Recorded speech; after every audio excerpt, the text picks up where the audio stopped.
What a game of rugby. Could this potentially be a rematch in the future in the URC final? They've played in the URC final before with Glasgow getting the win at Loftus Versfeld. And for a second there, I thought the Bulls were honestly going to upset Glasgow and really turn this whole competition on their heads.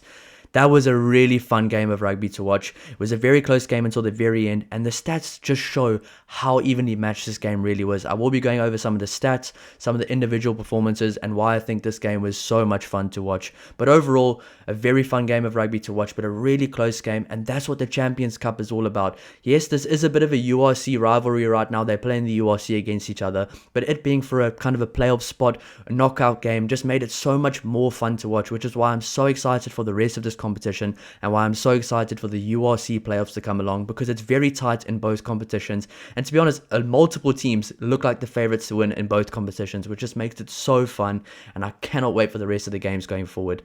But right now, Glasgow is looking like a serious contender to actually win the double.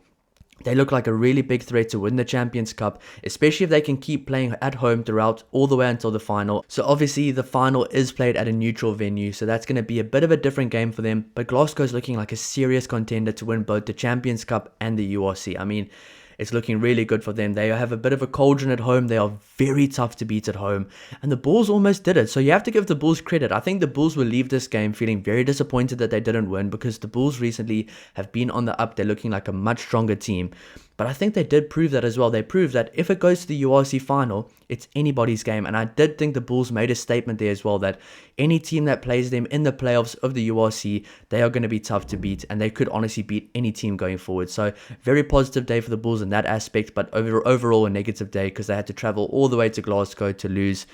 And it was a very close game. So I think if they lost by 20 points or 15 points, they wouldn't be as disappointed. Yes, they would still be disappointed, but not as disappointed. But going into a game like this, absolutely not the favorites, but with a very strong team and self-belief, losing the game the way they did, they're going to be very upset. But Glasgow were just a better team on the day, but it was a really close game, and the stats even say that there was nothing in between it. But looking at some of the best individual performers from this game, Johan Grobler completed 27 tackles, and Rory Dodge, an amazing player for Scotland, completed 22.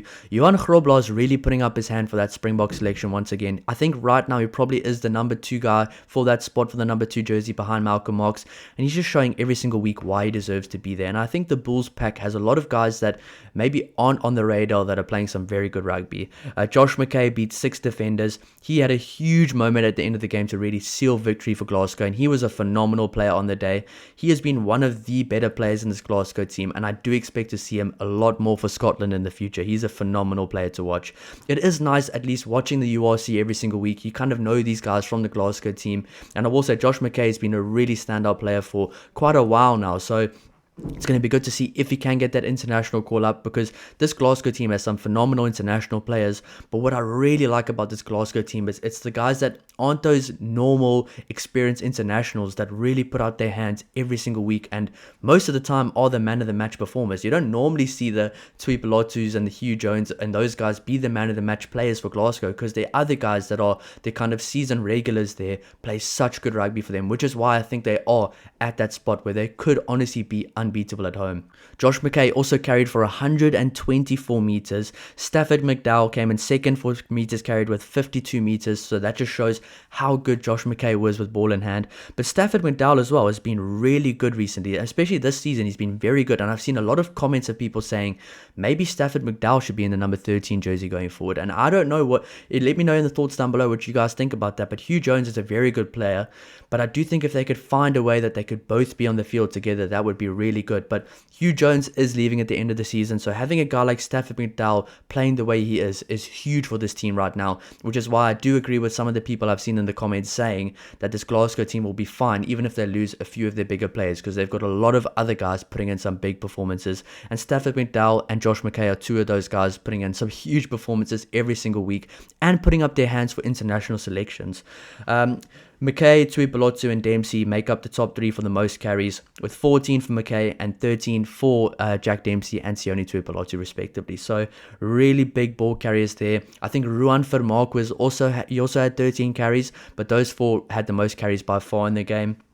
But where did Glasgow really make the difference as a team? Now, we've seen the individual performances. We can tell that Josh McKay made a massive difference. Stafford McDowell as well. Sione Tuipulotu, Jack Dempsey as well made some really good ball carries. A lot of carries. They were very busy. But where as a team did Glasgow really make a difference? Well, I tried to go through all the stats to see where did they really make the difference. Because from the eye test, it was a very close game. And you could see that Glasgow maybe took more of the opportunities and were more clinical when the game was in the balance. That's probably one of the things I could see from the eye test. So just looking at the attack side of things, Glasgow had 230 post-contact meters and the Bulls had 118 post-contact meters. So that's just a clear signal, a clear indication that the Glasgow team was much better with their post-contact meters. They do have better ball carriers, I think, right now. I think the Bulls have those really good kind of tightly contested space ball carriers, kind of in the 5 meter line, on the try line kind of ball carriers. But Glasgow's got some really good athletic ball carriers. I mean, Rory Dodge, he was one of the most dominant ball carriers in the Six Nations. Matt Fagerson, a phenomenal ball carrier. Jack Dempsey's always beating defenders and always getting post-contact meters. And I think even Max Williamson as well. I mean, they got some really good ball carriers in the Glasgow team, some really good athletes as well. And if you think of the likes of a Sione Tuipulotu, a Stafford McDowell, and a Josh McKay, those guys really pitched up and really added to that post-contact meter count. And what do post-contact meters actually do? Well, they get you on the front foot. You can get quicker ball because the team has to retreat and they can't really kind of try poach the ball or try steal the ball on the ground because they're trying to kind of work their way back on defense and get aligned and onside. So that's where opportunities start to happen. That's where the momentum starts to go into Glasgow's side. That's where maybe the Bulls give up a penalty by being reckless, being offside, trying to kind of stop the momentum of Glasgow. Glasgow kicks for the corner, doing what they do best, kicking for the poles after a penalty and really building up the scoreboard. And those are the kind of ways that those post-contact meters can really be impactful for a team and really be the downfall of a team if they allow too much. But other than that, all the other attacking stats were really close. I mean, the 22-meter conversion rate, both of them, I think those Bulls had like a 2.3 average points per entry and Glasgow had like 2.7 points per entry. So yes, that is a difference maker, but it's 0.4, 0.5 points per entry. So it wasn't that much, to be honest. I mean, in other games, Toulon had about 1.5 points more than Stormers. So that just shows how much more clinical Toulon was in the 22 than the Stormers. But in this game, both teams were so evenly matched, and I really would be so excited to see what would happen if they meet again in the URC playoffs. It would be a very fun game to watch. But on the defense side of things, Glasgow made more dominant tackles and won more turnovers than the Bulls. So getting those dominant tackles and those dominant carries. So on the dominant tackle side of things, stopping the momentum of the Bulls when they get the momentum going, maybe forcing the Bulls to get those box kicks going by those dominant tackles. Because when you get those dominant tackles in, it really just kills the whole momentum and the whole kind of continuity that the other team had going. So Glasgow getting more dominant tackles and more turnovers. Off turnover ball, a lot of opportunity, a lot of things can happen off turnover ball. So winning those battles, the post-contact meters, the 22-meter entries, getting more dominant tackles and also getting more turnovers from the tackles is a big stat to win all four of those categories. So that is just a key reason that you can see Glasgow were the better team on the day. So what can both teams take going forward from this game? Well, for Glasgow, they can win those close games against very good teams. They've done it now. They're a really good team at home. I'd like to see how they can perform away from home. I think that neutral game at a neutral venue is going to be a very tough game for them if they do make it to the final because they are so comfortable at home.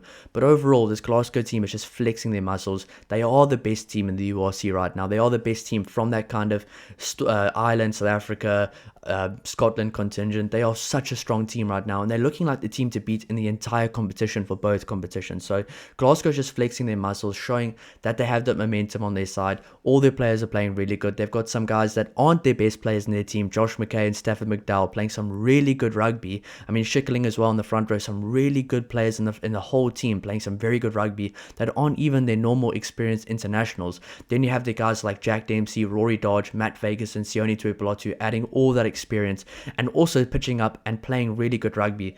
I feel the one thing with this Glasgow team is that all the international players that play for them really care about this team. I mean, Kyle Steyn is the captain, one of the best players in the world this year, playing some of his best rugby of his career. He is the captain for this team, and you can see how much it means for these guys that even though they play for Scotland, they play international rugby at the top level. Playing at the top level of club rugby for Glasgow for them means almost just as much, which is really good to see in this kind of club environment.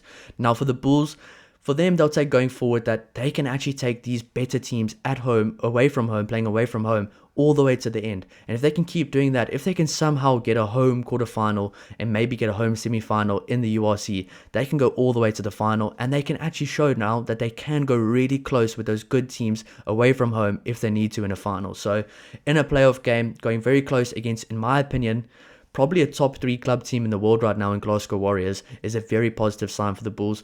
Obviously, it is a negative for them that they had to travel all the way there and they did end up losing. Obviously, the Bulls will take a lot of positives from this game going forward. Not many negatives. Yes, negative that they did lose, but overall big positives. You can see that the players are buying into the Johan Ackermann kind of coaching style, that his kind of coaching style is really paying off within the squad. And they still have guys like Wilco Low coming back. Some really good players that can add a lot for them in the playoff games. That's going to be very exciting. But you can also see that the kind of signings of Andre Pollard, Embrus Papier playing at his best, guys like Stedman Gans on the bench, Kane and Moody playing experienced rugby, is really helping this team go forward, and I think that's going to be big for them in the playoffs. Guys that have won World Cups, guys that have played really good rugby at the top level, mixed with these younger guys or these guys that are up and coming like a Cheswell Uester, Embrus Papier, trying to get into the Springbok team. So overall, a lot of positives for both sides. But next up, Glasgow versus Toulon. In Glasgow, that's going to be such a good game of rugby to watch. The Toulon team will have a lot of confidence after beating the Stormers at home. The fans will be back on their side, but going to Glasgow and beating Glasgow at home is going to be a very tough task. But if you guys did enjoy the content, or if you do enjoy the content, please don't forget to like and subscribe to help the channel grow. I'll be doing previews, match reviews, player ratings for international games, and a lot more videos coming out over the next few months. If you do enjoy the content, stay tuned, and I'll see you in the next one. Cheers.